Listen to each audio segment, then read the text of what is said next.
L'hebdo politique. Bonsoir à tous et bienvenue dans cet hebdo politique. Jusqu'à l'été, nous recevons tous les maires élus ou réélus de l'agglomération de Saint-Quentin. Et ce soir, mon invité est Grégory Garestier, le maire de Maurepas et vice-président de l'agglomération de Saint-Quentin en Yvelines.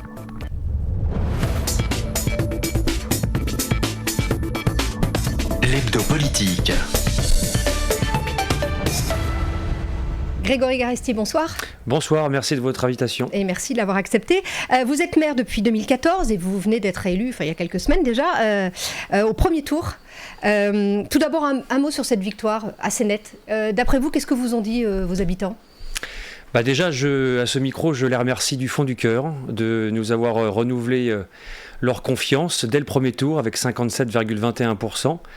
Près de 2800 voix d'écart avec la liste qui est arrivée en deuxième position. Donc j'y vois aussi un témoignage de la reconnaissance du travail, du travail de terrain, de la présence également, et puis de tous les projets que nous avons mis en place dans notre belle ville de Maurepas, et puis cette volonté aussi de continuer avec une équipe renouvelée. Donc je rends hommage aussi à mes collègues qui ont fait aussi un autre choix, puis cette volonté que j'avais aussi de renouveler la liste. Avec un changement aussi dans les délégations, avec aussi un regard nouveau sur certaines fonctions. Et je suis très heureux en tout cas de toujours être en fonction et comme je m'y étais engagé de servir les Maurepasiens. Pour moi c'est important le mot servir. Nous sommes des serviteurs de la République, nous les maires. Et comme le dit souvent le président du Sénat, nous sommes à portée d'engueulade, nous sommes surtout à portée de discussion. Mais voilà, c'est ce qui me plaît dans cette fonction, c'est d'être proche des Maurepasiens, moi qui suis Maurepasien depuis toujours. Et de continuer à œuvrer pour Maurepas et tous les habitants. À Maurepas comme ailleurs, un taux de participation qui n'a pas été forcément formidable. On disait toujours depuis longtemps que les élections municipales étaient à l'abri de ça. Oui. Et on voit que maintenant elles sont touchées aussi. Les gens, vous avez eu l'impression, ne veulent plus voter, n'y croient plus.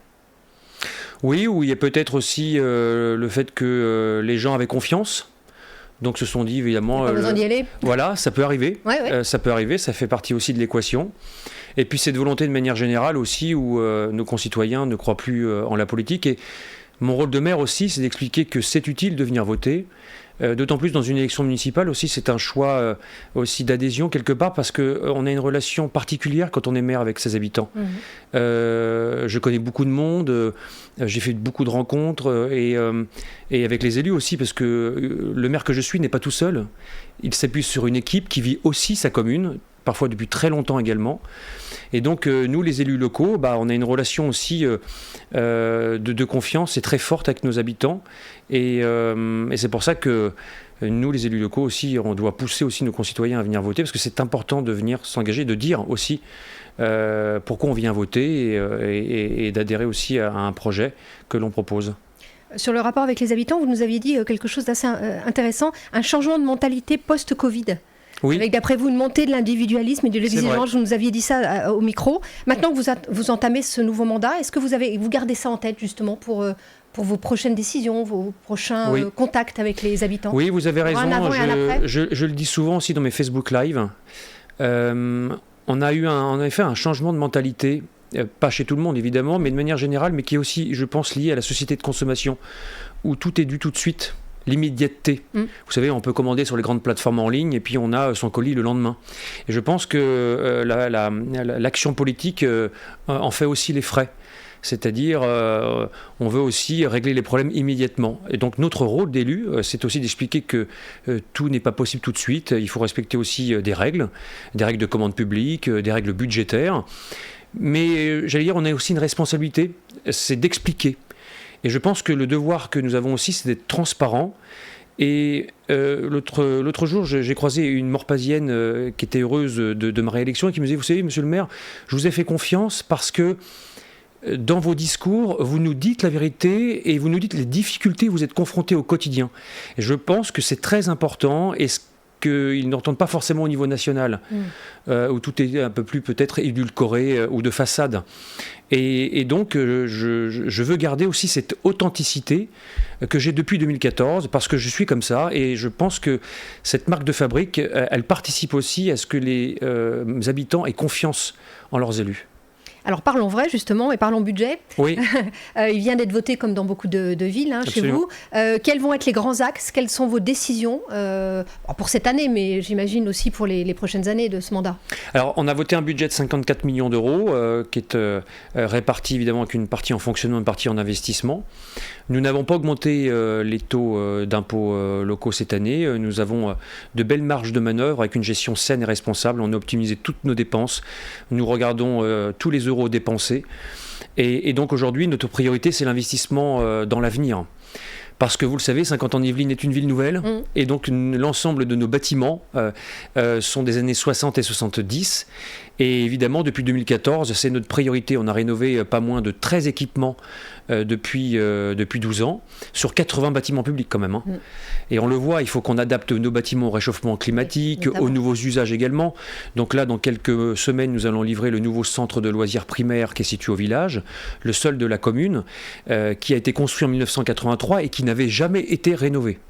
Donc là, on détruit, on a reconstruit, on a fait une concertation avec les enfants, avec les agents, les animateurs, les parents. Donc un bel équipement. Nous allons livrer aussi la halle du marché, la nouvelle halle du marché, dont les travaux se poursuivent et sont terminés juste avant ou juste au début de l'automne. Et puis on continue avec les écoles. Voilà. Là aussi c'est la priorité, les écoles, puisque notre projet de mandat en fait il repose sur 4 piliers. On a la partie service à la population pour toutes les générations, la partie cadre de vie, transition écologique, énergétique, protection des terres agricoles et naturelles, et une partie sur la sécurité, la prévention, et une partie sur la rénovation du patrimoine et le dynamisme de la ville. Et donc les écoles font partie de cette rénovation du patrimoine. Donc nous avons rénové l'école de la Gio, l'école de la Marnière, l'école des Friches. On va continuer sur ce mandat. Priorité, école de la Haute-Futaie, qui est une école maternelle qui va se transformer en école élémentaire, parce que notre volonté de l'équipe municipale, c'est de garder nos écoles de quartier. Nous avons de la chance, c'est qu'avec les logements qui ont été construits ces dernières années, nous pouvons sauver nos écoles de quartier. À l'heure où j'ai des collègues qui les ferment. Oui. Et on est face quand même, il faut que celles et ceux qui nous écoutent en ont conscience, nous sommes à un choc démographique. Nous allons avoir une baisse aussi du nombre d'enfants dans les années qui viennent. Toutes les statistiques le montrent. Donc, en tout cas, nous faisons en sorte de garder nos écoles de quartier. Et donc, on s'adapte. Donc, école de la Haute-Futaie, les travaux commencent cet été, terminent dans 1 an. Ensuite, on poursuivra avec l'école des Coudray. Et ensuite, l'école de la Malmedonne. Est-ce qu'il n'y a pas eu une certaine incompréhension de certains parents là, de ce passage de la maternelle au primaire? Est-ce que ça a été compris dans le quartier? Alors, il est vrai que ça nous a animé une partie de la campagne électorale, parfois pour de mauvaises raisons, par de l'instrumentalisation politique. Aussi, ça fait partie, d'une campagne électorale. Mais pour autant, il y avait aussi des inquiétudes légitimes. Toutes les inquiétudes, vous savez, en tant que maire, on est confronté aux problématiques du quotidien. Et donc, quand vous avez des inquiétudes, quand vous avez des remontées, des questionnements, etc., vous vous dites aussi peut-être qu'on n'a pas été suffisamment loin dans les explications. La problématique, c'est que ça tombait dans une temporalité où le code électoral m'interdisait de parler des projets d'avenir. Et donc, la difficulté pour moi en tant que maire, c'est que je ne pouvais pas dire ce que je souhaitais avec les moyens publics. Oui. Alors, donc là, on a fait le nécessaire, les parents d'élèves ont été reçus, on a répondu à la plupart de leurs inquiétudes, notamment que les enfants de l'école de la Haute-Futaie en maternelle allaient être déplacés pendant le temps des travaux au premier étage de l'école de la Malmedonne. Donc, ce qui est déjà le cas aujourd'hui dans l'école de l'Agio que nous avons rénovée, où les maternelles sont à l'étage. Donc, on a plus de 100 000 € de travaux qui ont été réalisés, qui vont être réalisés encore d'ici cet été. Pas de croisement des flux avec les enfants plus grands d'élémentaire. Bref, un accompagnement aussi d'adultes renforcé, remplacement aussi d'une ATSEM qui est malade, si c'est le cas. Voilà, on a répondu, je le pense, à une grande partie de leurs inquiétudes.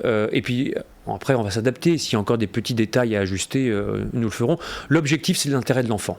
Voilà, l'objectif, c'est l'intérêt de l'enfant. Les parents en sont conscients. Et après, c'est surtout d'intégrer des locaux qui seront totalement rénovés pour les élémentaires ou les maternelles qui vont grandir à la Malmedonne et qui vont aller dans la future école de la Haute-Futaie rénovée. Voilà.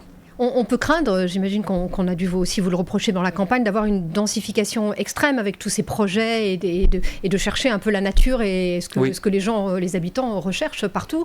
Comment est-ce qu'on fait pour trouver l'équilibre, le bon équilibre? Alors, depuis 2014, je m'étais toujours engagé auprès des Morpasiens à préserver les quartiers existants de la densification. Parce que la problématique, c'est que nous n'avons pas 25% de logements sociaux. Et nous avons une loi qui s'appelle la loi SRU de 2000, qui nous impose d'avoir 25% de logements sociaux par rapport au nombre de résidences principales. Et donc, il y avait deux solutions. Soit on faisait du renouvellement urbain dans une zone d'activité commerciale et industrielle qui était en perte de vitesse, avec du foncier disponible, avec des entreprises parfois qui étaient abandonnées depuis longtemps, ou soit c'était de densifier les quartiers existants avec tous les écueils qu'on connaît, la problématique de voisinage, de circulation, etc. Moi, je m'étais engagé, c'était le renouvellement urbain dans la zone d'activité Paris-Ouest, et d'ailleurs, on a été primé pour cela.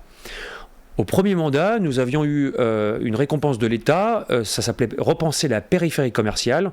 On avait été lauréat parce qu'on avait converti à l'habitat une zone d'activité et donc on avait protégé les terres agricoles, naturelles, qu'on a renforcées. J'ai rendu inconstructible un certain nombre de terrains dans les quartiers existants et à la place, on a fait du logement dans la zone d'activité. À la place d'entreprises qui étaient abandonnées. On avait des hangars, franchement, esthétiquement, c'était pas terrible. Donc on a converti ça au logement. Donc aujourd'hui, on permet un vrai parcours résidentiel aux Morpasiens, voire même à des gens qui viennent de l'extérieur, d'autres communes, avec de l'accession libre, avec du locatif intermédiaire, c'est-à-dire que c'est pour des personnes qui n'ont pas les moyens d'être dans le social et qui n'ont pas les moyens également pour le moment d'être propriétaires. C'est souvent des loyers plafonnés à 12 ou 13 euros le mètre carré. Et nous avons aussi du logement social pour répondre à nos obligations. Nous n'avons pas voulu faire 100% de logements sociaux à chaque opération, évidemment, ça s'entend. On a une mixité sur nos opérations. Aujourd'hui, nous arrivons à maturité, puisque on a dépassé les 22% de logements sociaux. Et là, on arrive aux dernières opérations de l'écoquartier, avec une dernière opération, deux dernières opérations qui sont en cours, et après, on achève cet écoquartier. D'ailleurs, on a inauguré il y a quelques semaines un parc urbain, qui apporte de la végétalisation. Et il faut savoir aussi, pour ceux qui nous écoutent, que dans les logements qui ont été construits, 40% de la surface, c'est de la pleine terre et c'est végétalisé. Ce qui n'était pas le cas auparavant quand c'était des entreprises, où souvent l'emprise était pratiquement sur la totalité de la parcelle. Donc ça ne se voit pas forcément de l'extérieur parce qu'on a la façade des bâtiments, mais à l'intérieur, dans les cœurs d'îlots, nous avons beaucoup de végétalisation pour faire en sorte que les habitants y vivent au mieux. Et là, on a appris que dans la dernière opération, tout a été vendu assez rapidement, donc ça prouve aussi l'attractivité. Et puis, il faut aussi qu'on arrive à loger nos concitoyens. Ça, c'est ma casquette de vice-président en charge de l'habitat à l'agglomération. On va en parler. Absolument, et on a aussi une obligation. Alors là, on peut le critiquer ou pas. Je pense que c'est aussi un enjeu qu'on devra discuter avec nos parlementaires. C'est qu'aujourd'hui, on a la loi du Grand Paris de 2010 qui impose de construire 70 000 logements par an en Île-de-France.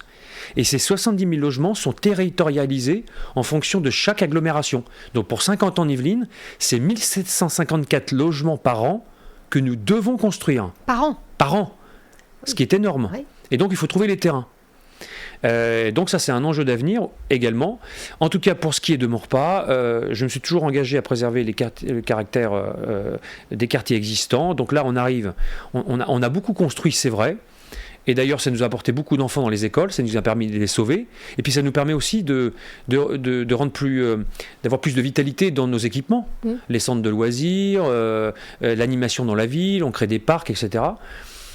Donc voilà, l'engagement, nous le tenons, mais on arrive aujourd'hui au bout de ce renouvellement urbain important que les Morpasiens ont connu ces dernières années. Un autre sujet qui vous tient à cœur, visiblement, parce que ça fait partie de vos piliers, la sécurité. Oui. Avec la lutte contre la délinquance, la lutte contre les dépôts sauvages, vous avez pris des décisions importantes. Vous allez les tenir pendant tout le mandat. Et que dites-vous aux critiques qui disent que c'est peut-être un petit peu trop? On parle de caméras, vous parlez même de caméras dotées d'intelligence artificielle, des hausses d'amende. Je vous laisse faire expliquer vos volontés, mais est-ce que c'est vraiment nécessaire d'aller aussi loin? La ville en a besoin ? Je pense que oui, parce que nous sommes, de manière générale, dans notre société aujourd'hui, on est face à une augmentation des incivilités. Le non-respect de son voisin, les déchets sur la voie publique, le non-respect des horaires, etc. Tous les collègues font face à ce fléau. Et donc il faut réagir.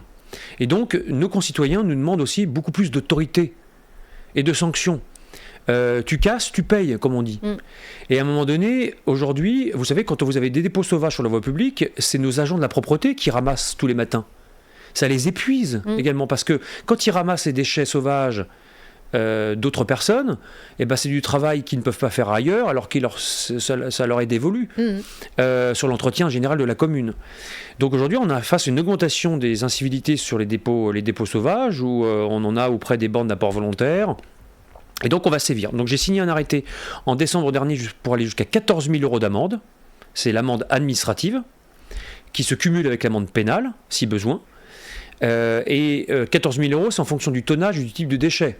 Évidemment, plus le mètre cube est important, et si c'est des déchets qui sont amiantés, parce que ça nous est arrivé. À l'entrée d'un quartier qui s'appelle Villeneuve, qui est la partie la plus rurale de Maurepas, nous avions un jour des dépôts sauvages à l'entrée du quartier. C'était des sacs d'amiante. Et de mémoire, ça nous avait coûté 3 ou 4 000 €, je crois, de frais d'enlèvement. Et là, nous n'avions pas de caméra. Oui, alors c'est ce que j'allais vous le dire. Comment vous savez que c'est eux? C'est les caméras. Vous avez posé des caméras. Voilà. Donc nous, on a déjà un dispositif de vidéoprotection qu'on va renforcer dans certains quartiers, puisque on ne met pas de la vidéoprotection pour le plaisir d'en mettre. On en met parce que c'est utile, et d'ailleurs on a un certain nombre de faits sur la commune. Maurepas reste une ville tranquille. On a quelques faits comme dans toute la société. On avait des recrudescences de vol de pièces détachées sur les véhicules, qui est un vrai fléau, mais c'est pas que Maurepas qui est touché. Là, on a quand même une diminution. On a fait il n'y a pas longtemps, on a eu notre CLSPD, le contrat local de sécurité et prévention de la délinquance, avec les commissaires, les pompiers, etc. Et on a des bonnes nouvelles, puisque les actes de délinquance aussi baissent sur la commune. Mais à part ça, on veut renforcer nos caméras vidéoprotection, en même temps que les effectifs de police municipale, parce qu'il y a un vrai besoin de rassurer notre population, de lutter aussi contre les incivilités, d'agir aussi auprès des écoles, c'est-à-dire de faire de la prévention. Parce que la police municipale, c'est pas aussi que de la sanction, c'est aussi de la prévention, d'être dans les quartiers, de rassurer. Il faut les deux. Il faut les deux, bien entendu. C'est les deux. On est sur les deux jambes. On a aussi une population qui vieillit. Bref, tout ça est un écosystème, et une ville à laquelle on se sent bien, c'est aussi une ville qui est sécurisée, qui est sécure. Et donc, on va investir aussi dans 6 caméras, on l'a mis au budget, des caméras de vidéoprotection mobiles, avec l'accord de la préfecture, qui seront munis d'un dispositif assez innovant, qui va capturer seconde par seconde les mouvements suspects de dépôts sauvages. Et donc les images ensuite seront transmises à notre centre de supervision urbain, et on pourra croiser avec nos caméras la plaque d'immatriculation du véhicule, ou la personne qui aura déposé, et son flux et son parcours dans la commune. Et donc ça nous permettra ensuite de sanctionner. Le prestataire qui a été choisi... Ce sont les fameuses caméras IA avec l'intelligence artificielle. Alors, IA, oui, c'est un logiciel innovant, parce que je crois qu'en plus il y a des débats sur l'intelligence artificielle aujourd'hui, sur les caméras vidéoprotection. Pour autant, c'est un dispositif qui est légal, absolument, mais qui permet de photographier, avec en effet un logiciel qui, à la seconde près, détecte le flux. Et donc ça nous permettra de mieux lutter contre les dépôts sauvages, parce que parfois ça vous pourrit un quartier. Et la problématique à côté, c'est que vous avez des problèmes d'insalubrité. Ça vous apporte des rats. Ouais. Encore autre chose. Et c'est encore autre chose. Et donc les rats, c'est source aussi de maladies, ce sont des nuisibles.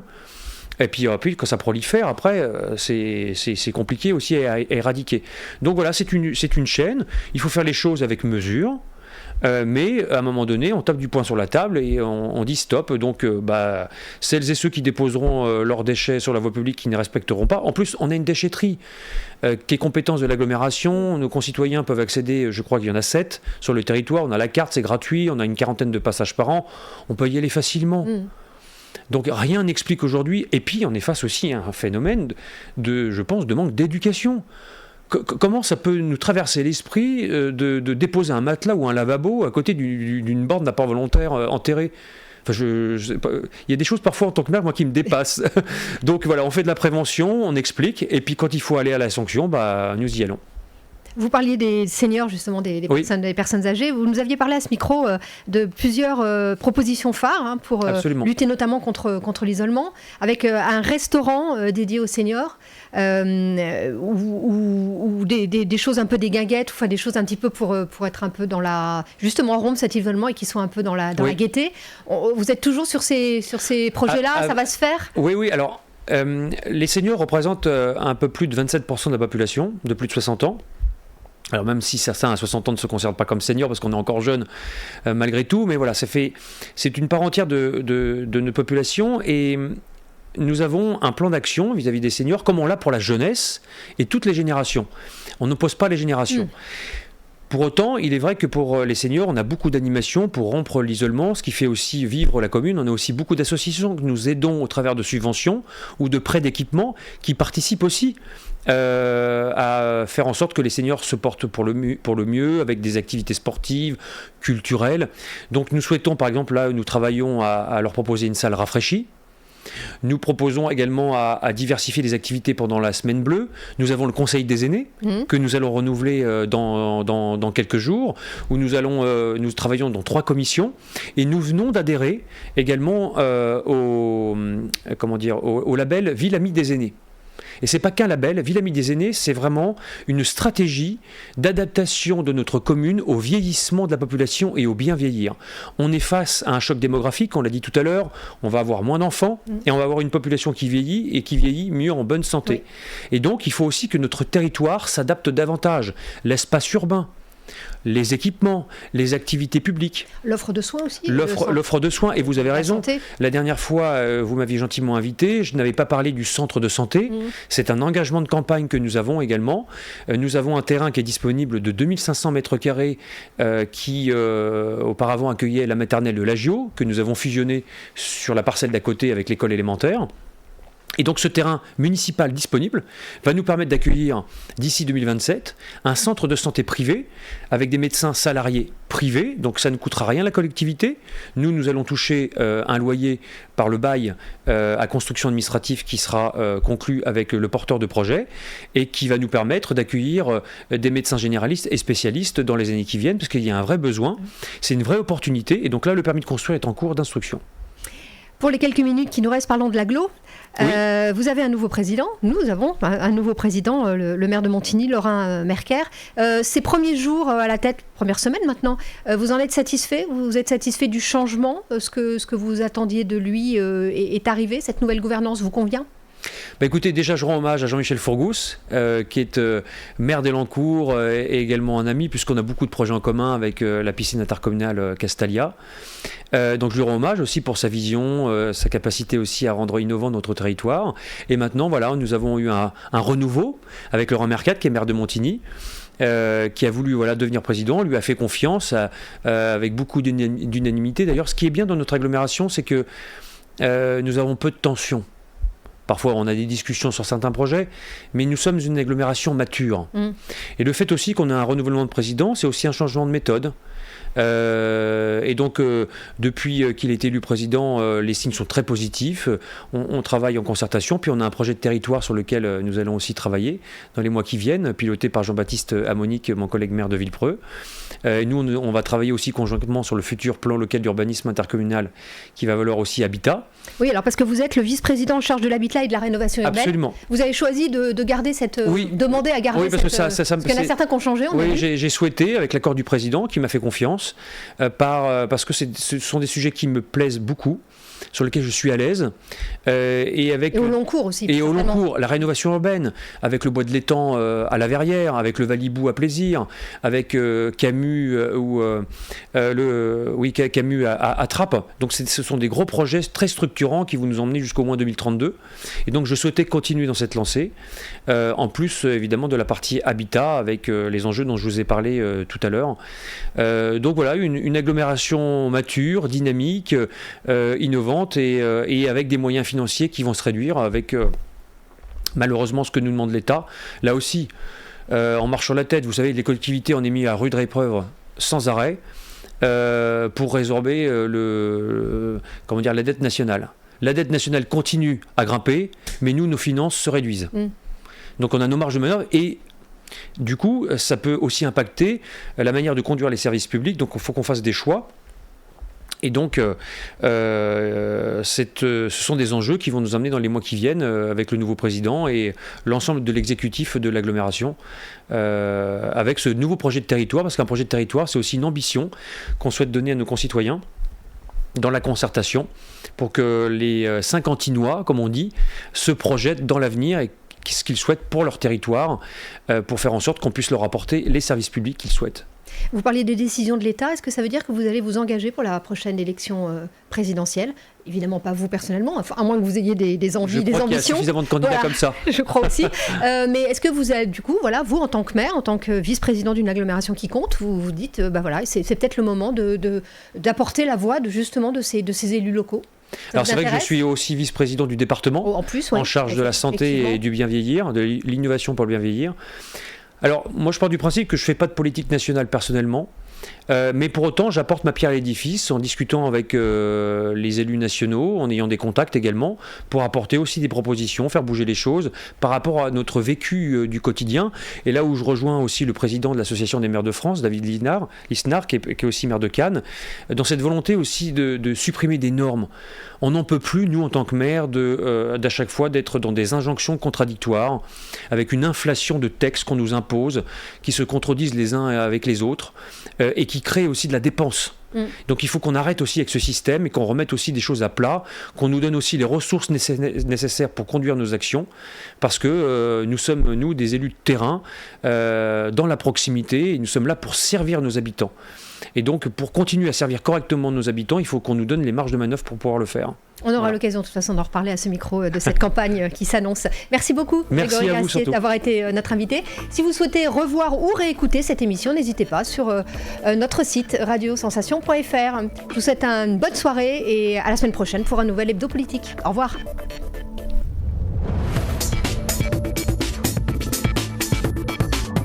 L'Hebdo Politique.